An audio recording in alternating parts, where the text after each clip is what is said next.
Good morning, everyone.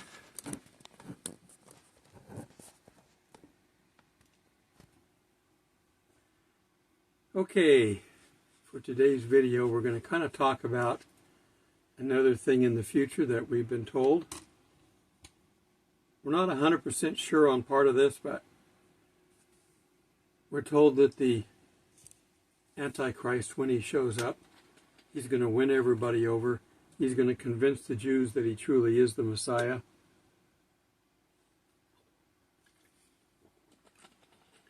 They are looking for him.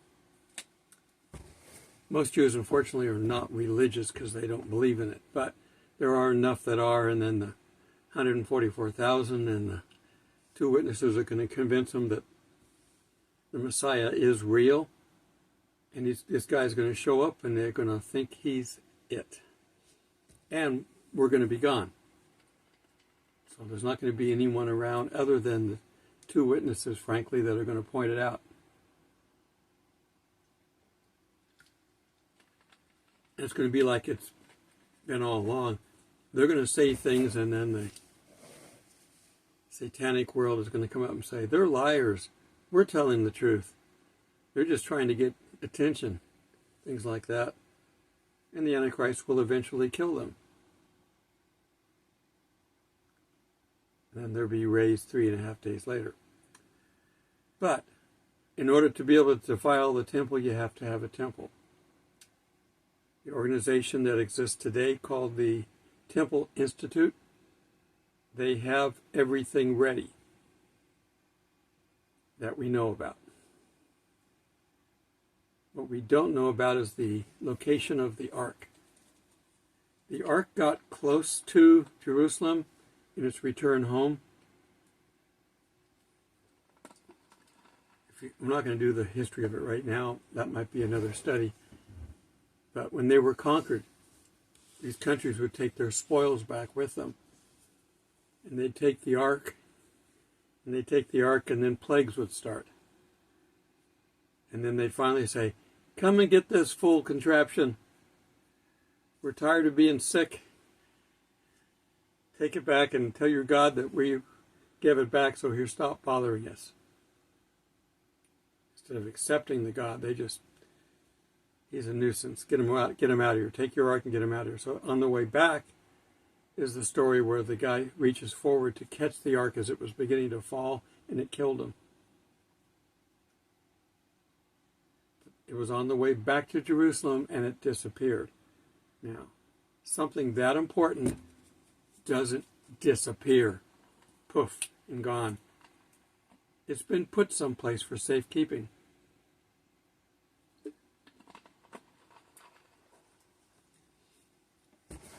There's a Ethiopian church that claims they have it, but they won't let anybody see it. Anytime you won't let anybody see something, you don't have it. You let one person in to see it, he comes back out and says, yep, it's in there. All questions are done, but they won't let anybody see it. So it's probably not there. Most likely, it's under the Temple Mount someplace in the vast array of tunnels. The Jews may own Jerusalem again, but they give the Temple Mount control back to, in this case, Jordan, to manage it. The WAF manages what goes on up there and below. Now, they dug down, apparently looking for it, and threw all this debris over the edge. Archaeologists have been having field day ever since, digging through there and finding things from coins to all kinds of things. A lot of them have their seals. You put wax down and you put a seal down. They found some of those.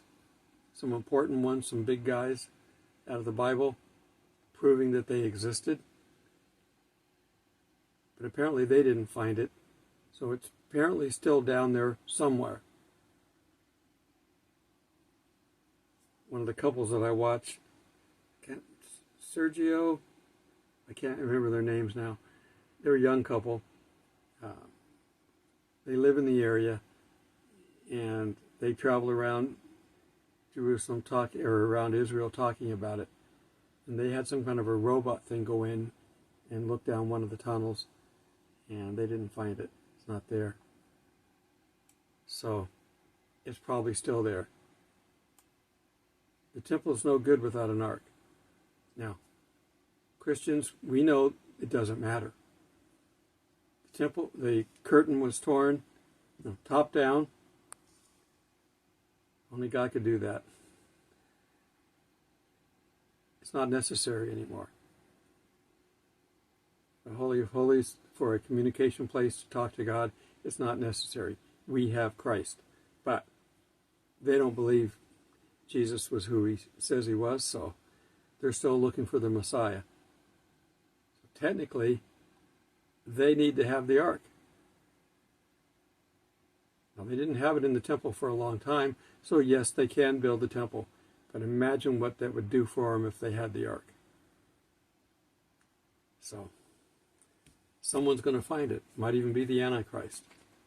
Because I'm sure Satan knows where it's at, if the religious leaders don't. You notice they're not talking about red heifers? They don't want anybody knowing what's going on. They don't want them to know how close or how far they are. They don't want anybody knowing. The same thing would go with the ark. So what we're going to do is we're going to go back in Exodus and see what's going on. But just to give you an idea, I'm not doing pictures this time or anything, so closest I can give you to your imagination is, we all remember Harrison Ford playing Indiana Jones in Raiders of the Lost Ark. Well, that essentially is what the ark looked like. You know, it's an artist's rendition. When we read the dimensions here in a little bit, and we're talking cubits. Cubit is basically from the tip to tip here, of the king or pharaoh at the time. So if you get a little guy, you got a little cubit. If you got a big guy, you got a big cubit. Essentially, it's 18 inches. So once we start seeing this, we'll be able to figure out roughly how big it is. So let's see what God was dealing with Moses and the people of Israel. And the first part doesn't talk about the ark, essentially. It's the preparation. So Exodus 25:1. And the Lord spoke unto Moses, saying, Speak unto the children of Israel, that they bring me an offering. Of every man that giveth it willingly with his heart, you shall take my offering. Don't take it from them. They don't give it to you willingly. I'll deal with it separately.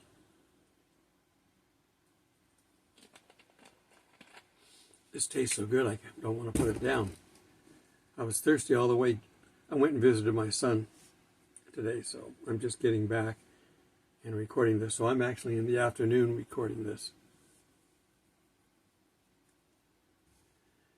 Bring me an offering of every man that giveth it willingly. Okay, take my offering. And this is the offering which you shall take of them: gold and silver and brass and blue and purple and scarlet and fine linen and goat's hair and ram skins and dried reed, badger skins, and some kind of a wood. I don't know what kind of wood that is. Oil for the light, spices for anointing oil, and for sweet incense. Onyx stones, stones to be set in the ephod and the breastplate. All this stuff that has to be out there for the priests in the temple. And let them make me a sanctuary, that I may dwell among them, according to all that I show thee, after the pattern of the tabernacle, and the pattern of the instruments thereof, even so shall ye make it. Now, and they shall make an ark.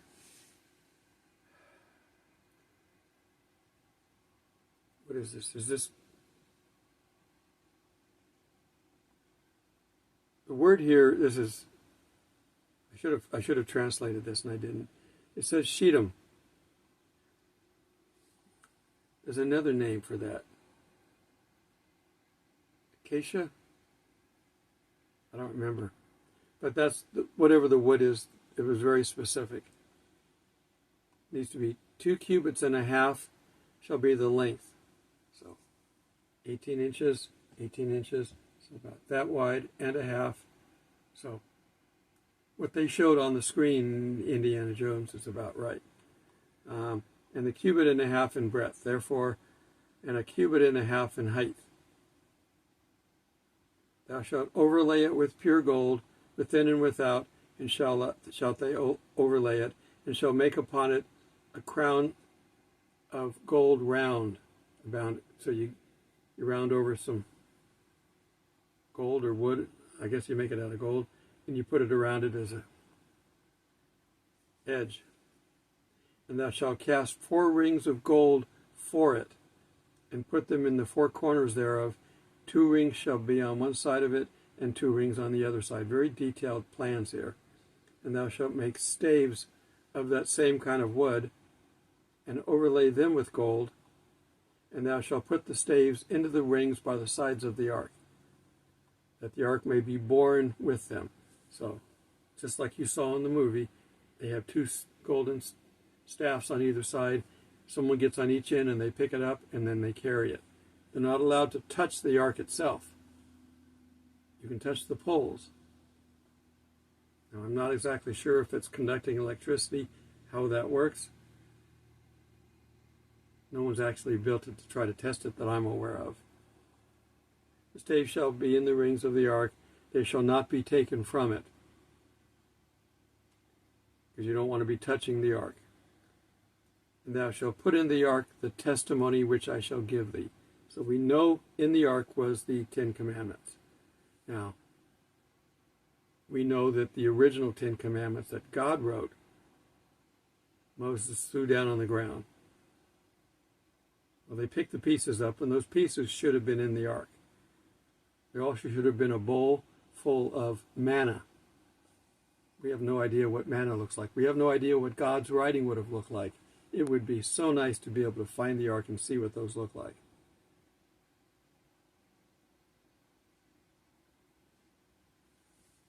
So put the ark of the testimony that I shall give thee.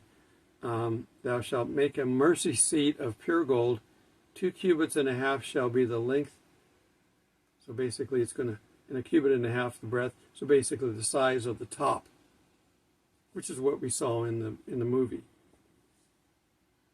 And thou shalt make 2 cherubims of gold, of beaten work shall thou make them. So you're hammering it out. In the 2, so you're going to have someone that knows what they're doing. Make them in the 2 ends of the mercy seat. Make 1 cherubim on one end and 1 cherub on the other. Even of the mercy seat shall you make the cherubims on the 2 ends thereof. And the cherubim shall stretch forth their wings on high, covering the mercy seat. If you've ever seen a bird cover their chicks, putting their wings out, covering the mercy seat with their wings, and their faces shall look one to another towards the mercy seat, shall the faces of the cherubims be. And thou shalt put the mercy seat above upon the ark, and in the ark thou shalt put the testimony I'm going to give you.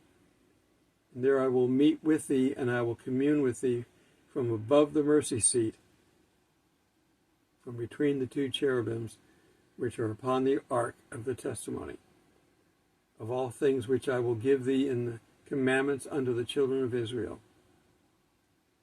Now, that's the Ark of the Covenant.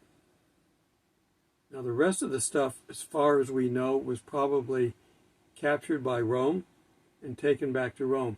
If you look at the Ark in Rome, there's a pictogram on the side showing the conquest of Jerusalem, and it has them carrying back. It has someone carrying the menorah, and someone carrying the table of showbread, the incense table. So they brought all that stuff back, and they probably melted it all down. So somewhere someone's wearing a ring made from it, or a necklace made from the original candles. and the gold that's on the tables. Gold was a big thing. Gold is the reason they tore the temple down, because somebody let the temple catch on fire. They probably weren't supposed to do that until they got everything out. The tapestry inside had gold thread in it, and there was gold woven around all through the inside. Very plush looking.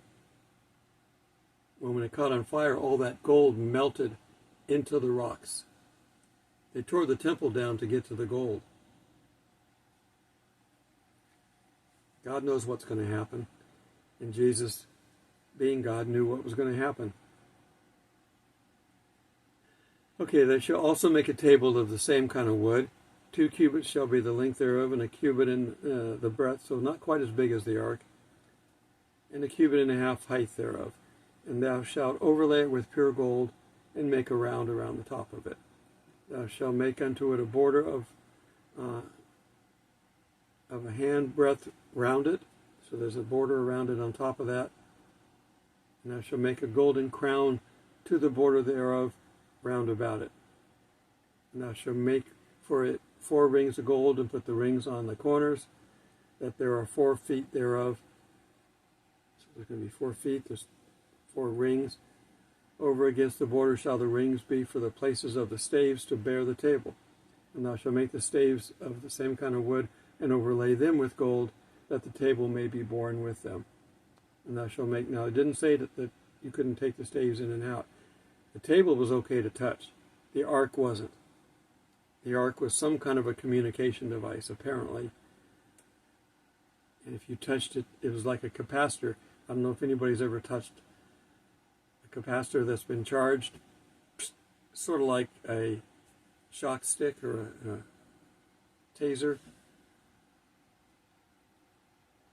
And thou shalt make the dishes thereof that go on it, spoons thereof, and covers thereof, and bowls thereof, to cover withal. Of pure gold shalt thou make them. People had to donate an awful lot of gold. And thou shalt set upon the table showbread before me always. So there has to be some bread there. And there is an incense table, but it's not really covered here. And thou shalt make a candlestick of pure gold. Of beaten work shall the candlestick be made. There's a modern replica outside the Temple Institute in a big, I guess, plexiglass box, bulletproof, bomb-proof. The one that's going to go in the temple is on display there. You can see it. It's large. His branches and bowls and knobs and his flowers shall be the same. 6 branches shall come out of the sides of it, 3 branches of the candlestick out of the one side, and 3 branches of the candlestick out the other side. 3 bowls made like unto almonds, with a knop and a flower in one branch, and 3 bowls made of almonds in the other branch, and a knop and a flower. So in the 6 branches that come out of the candlestick. And in the candlestick shall be 4 bowls made like unto almonds, and their knops and their flowers. These people had talent to work all this gold.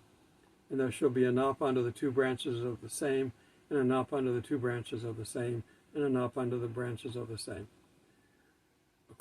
So there's decorative knots, essentially, rings, according to the 6 branches that proceed out of the candlestick. The knops and their branches shall be of the same, and it shall be beaten work of pure gold. And thou shalt make the 7 lamps thereof. So there's 1 in the middle, and then the 3 on the sides. You've seen a menorah. And they shall light the lamps thereof, that they may drive light over against it, that they give light over against it.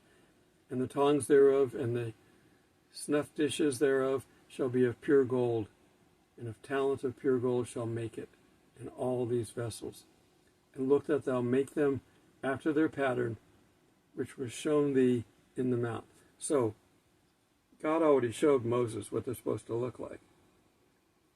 So he may have sat down with whoever the builders were that were going to make these things and drew up some working sketches.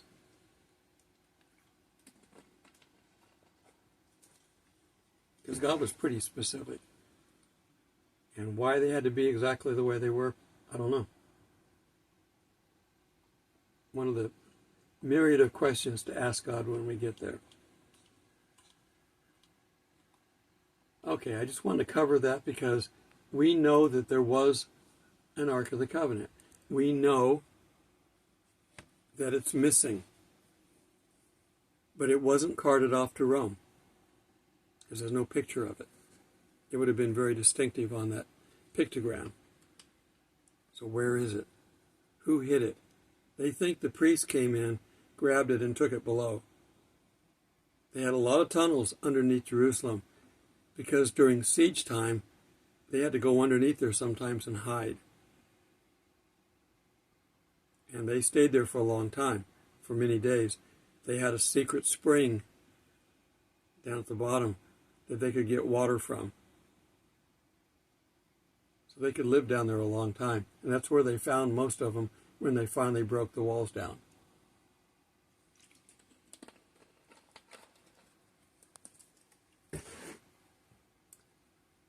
So they're getting ready.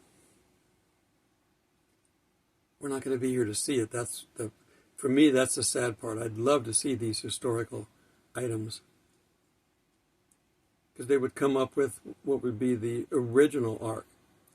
Everything else is modern, made to look old, I guess. We can make a modern-looking antique, but the menorah was recently made within the last 15, 20 years. I don't remember when it was made exactly, but I know they collected money for it, bought the gold, and made it. They've got everything. They've got their priests. They've got a high priest that has that full dress. If you've seen the breastplate and the ephod in the front and the hat, all that stuff, everything there, they've got it all. If they have the proper red heifers, then everything can be and probably already has been blessed. They may be holding off to do that blessing until they have the temple, but they've got everything. They have a portable, it's a fire pit, but it's a place for burning sacrifices. It's actually on wheels. They can roll it around. And so they've actually practiced burning sacrifices.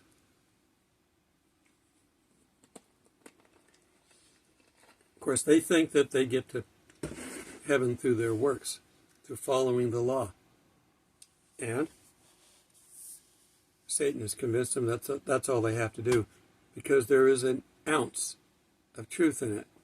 If they could follow the law 100%, they could get to heaven. Is it possible? If it was possible, Jesus wouldn't need to have come down here. It's not possible, but that's what they were told, so that's what they're going to try to do. And the Antichrist, the fake Messiah, is going to get here and help them. He's probably going to bring peace between the Muslims and the Jews, because they both are looking for Jesus, or looking for the Messiah, I should say. They both believe in him. The Messiah, the Messiah at least is mentioned in the Quran, if not Jesus specifically. But they're both looking for him. If Christians were here, we'd be looking for him too. All the ones that are Christians in name only, well, they will probably believe that it's the proper Messiah as well, unless you've gotten to them and warned them about the Antichrist. All right, we are close. How close? I don't know. I wouldn't fast until he got here, because I don't think it's that soon, but it could be. Paul taught that it was imminent 2,000 years ago. 2,000 years ago, they were in the last days. So we can't use the last days now, because it's already been in effect for 2,000 years. That's why I use the end times, because we are in the end times. We are in what I believe to be the birth pains, described in a number of places in the Bible, specifically Revelation 12, if you want to go there. And the rapture follows. So we're close. But how close, I don't know. This may be a welcome relief in the storm, but there's still plenty going on out there. Enjoy the calmness that we may get, the improvements we may get. But eventually Satan's going to want to be the focus of attention. And he's got control of the earth. He can cause earthquakes and all the other stuff that can basically shake up everybody. Right now, this is everything that we're seeing is man's doing. The fires in California, that's man's doing. But Satan can bring down all kinds of things.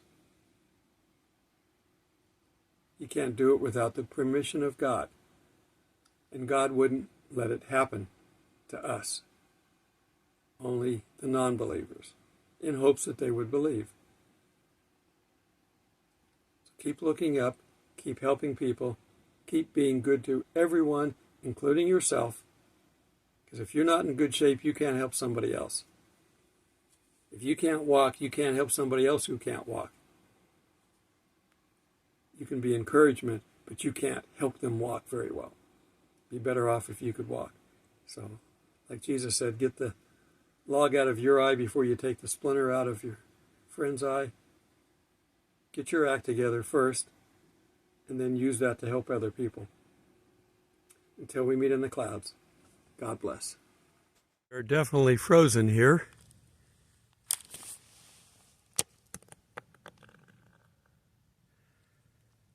I would not walk on that, but it is definitely frozen.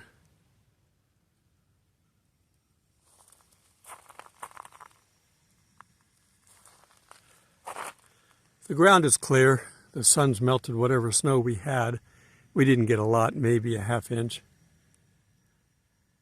But it is cold. Stay safe, everyone. Blessings.